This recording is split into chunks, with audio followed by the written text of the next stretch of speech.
السلام علیکم ورحمۃ اللہ وبرکاتہ، نحمدہ ونصلی علی رسولہ الکریم۔ ناظرین کرام، آج بڑی زبردست اور عجیب بات آپ کی خدمت میں پیش کرنے والے ہیں۔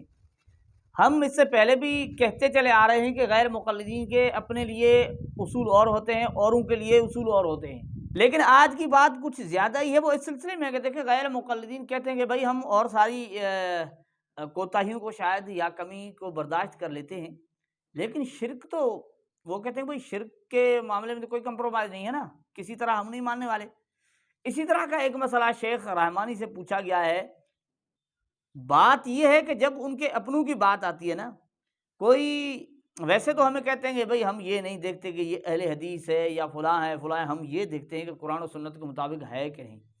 اور پھر جہاں توحید نہ ہو، شرک ہو، اور پھر اسے قبول کرنا، یہ تو بات بہت ہی عجیب۔ اگر ایسا کوئی مسئلہ علماء دیوبند کے متعلق ہو، عناف کے متعلق ہو، یا کہیں فضائل اعمال میں ان کو یعنی توڑ مروڑ کر کوئی ایسا مسئلہ یہ بنا لیں یا نکال لیں اور پھر اس پر کتنا شور مچاتے ہیں کہ بھائی دیکھیں ان کے عقائد شرکیہ ہیں، یہ ہیں وہ، ان کے لیے کوئی گنجائش نہیں ہے، ان کے اس طرح کی باتیں ہیں، اور پھر یہ موضوع احادیث اور ضعیف احادیث کو اختیار کرتے ہیں، تو یہ تو بڑا ان کا شور ہوا کرتا ہے، کیونکہ یہ اوروں کے لیے معاملہ ہے تو ان کا اصول بڑا سخت ہے، کسی قسم کی کوئی نرمی نہیں۔ شرک کے معاملے میں کوئی نرمی نہیں ہے ان کے یہاں، لیکن بہت نرمی پائی جا رہی ہے۔ کہاں پائی جا رہی ہے؟ ان کے اپنوں کے لیے ان کے ہاں بڑی نرمی ہے، بڑی نرمی پائی جاتی ہے، کیونکہ وہ خود کو اہل الحدیث کہلوانے والے ہیں، خود کو وہ ہیں جو کسی امام کی تقلید کو پسند نہیں کرتے یا اس کا رد کرتے ہیں۔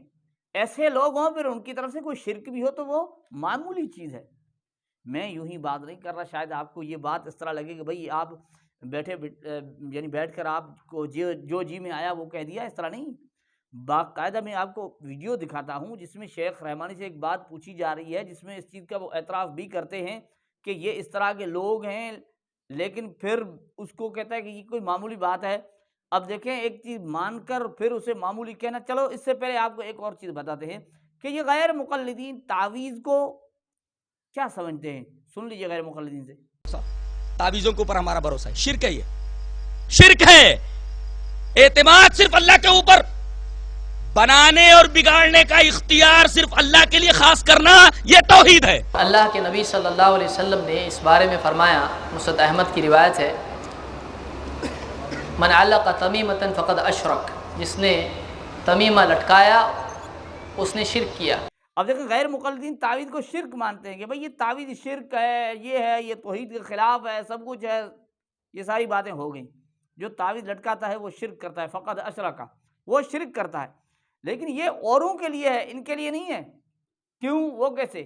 وہ اس طرح کہ ان سے پوچھا جا رہا ہے شیخ رحمانی سے کہ غرباء اہل حدیث اور جماعت اہل حدیث میں کیا فرق ہے، تو پھر وہ فرق بتاتے وقت جو بات کہتے ہیں ذرا اسے آپ سن لیجیے۔ غرباء حدیث کا اور ہمارا کن کن باتوں میں اختلاف ہے، تفصیل سے بتائیے۔ دیکھیے، غرباء حدیث سے اور جماعت اہل حدیث سے کوئی بہت بنیادی مسائل میں کوئی اختلاف نہیں ہے، معمولی مسائل ہیں۔ بعض غرباء جو تھوڑا متعصب قسم کے ہیں، وہ ضعیف یا موضوع روایات کو قابل عمل بنا لیتے ہیں، یا اس طرح کے فتوے دیتے ہیں جن فتووں کی بنیاد قابل اعتماد دلائل پر نہیں ہے۔ یا بعض غرباء ایسے ہیں جو متعصب قسم کے ہیں، وہ قرآن مجید کی تعویذ کو جائز سمجھتے ہیں۔ اس طرح کے چند مسائل ہیں، ورنہ اصل یہی ہے کہ دونوں میں بہت زیادہ بڑا اختلاف نہیں ہے۔ اب ناظرین اکرام، یہاں دیکھیں، انہوں نے کہا کہ بہت بنیادی مسائل میں کوئی اختلاف نہیں ہے، ایسا کوئی اختلاف نہیں ہے۔ اب یہ بنیادی باتیں نہیں ہیں نا، ٹھیک ہے نا، بنیادی باتیں نہیں ہیں۔ شرک کا ہو جانا کوئی بنیادی بات تھوڑی ہے، وہ تو اوروں کے لیے ہے، ان کے لیے نہیں ہے۔ کوئی نہیں ہے اختلاف بنیادی مسائل میں۔ کیا ہے؟